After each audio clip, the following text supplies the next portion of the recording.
बिस्मिल्लाहिर्रहमानिर्रहीम। शुरू अल्लाह के नाम से जो बड़ा मेहरबान नहायत रहम करने वाला है। उम्मीद करता हूँ आप खैरियत से होंगे। अल्लाह की शाद और बात रखिए, अल्लाह आपको ढेर सारी नसीब फरमाए।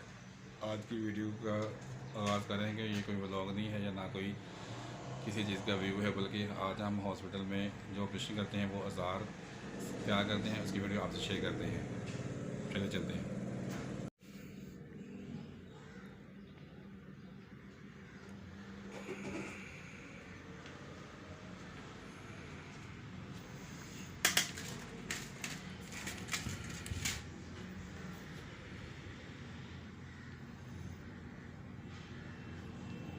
हाँ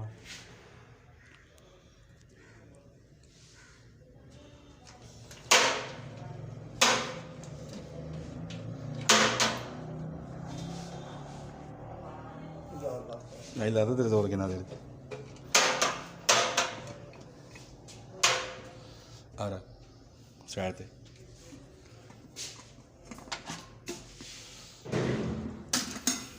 ये पानी पूरा करना। अच्छा ये थोड़ा पानी और पा वो डोल ना पा दे। हाँ एक हाँ पा दे।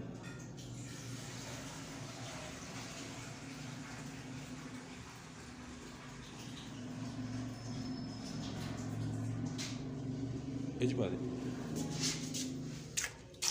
बस बस बस बस आप ड्रम रखो और ये ड्रम रख दे आहो दे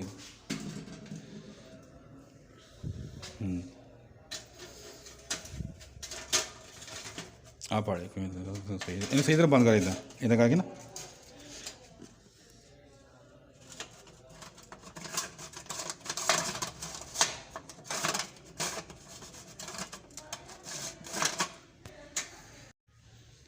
बंद है इनको खास कर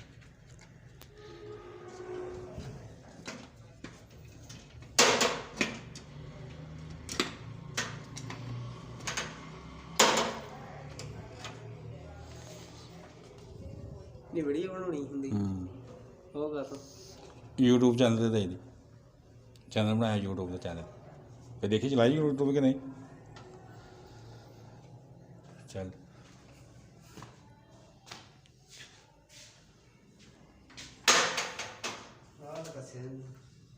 एक बात को सुना तू का सुना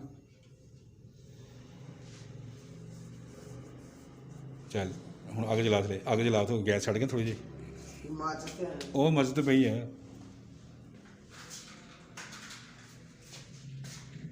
बिस्मिल्लाहिर्रहमानिर्रहीम। हमने औजार जो है ऑटोक्लेव में रख दिए हैं। आप इसको तकरीबन 45 मिनट तक स्टीम करना है और उसके बाद हम इसको निकाल लेंगे। बिस्मिल्लाहिर्रहमानिर्रहीम। हमारे तकरीबन औजार तैयार करते हुए तकरीबन 40 मिनट हो गए हैं और हमारे औजार तैयार हो चुके हैं। हम इसको अब बंद कर देते हैं। बिस्मिल्लाहिर्रहमानिर्रहीम। अगर आपको ये वीडियो पसंद आए इसे लाइक शेयर कमेंट्स लाजमी करें। इससे हमारी हौसला अफजाई होती है। मिलते हैं जल्द नई वीडियो के साथ। अल्लाह हाफिज़।